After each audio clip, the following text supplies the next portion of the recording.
अस्सलाम वालेकुम दोस्तों, क्या हाल है आप सब भाइयों का? ठीक है।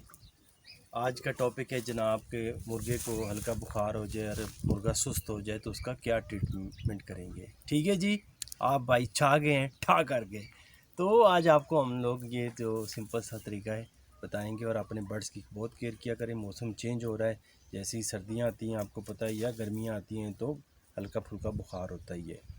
तो जब आपके मुर्गे को हल्का बुखार हो जाए या बुखार हो जाए और सुस्त पड़ना शुरू कर जाए तो उसके लिए सबसे पहले ये है कि मुर्गे को आपने आधी पैनाडोल, अगर जवान मुर्गा है तो आधी पैनाडोल देनी है। और साथ ही एक अदद सुर्ख मिर्च जो है वो रात को ऑयल में डिप करके रख दें और सुबह उसको वो भी दे दें। और शाम के टाइम एक देसी अंडा उबाल के उसको खिला दें। इंशाअल्लाह आपका मुर्गे का बुखार भी चला जाएगा और मुर्गा फ्रेश और ठीक ठाक हो जाएगा। तो मिलते हैं अगली वीडियो में। अल्लाह हाफिज़।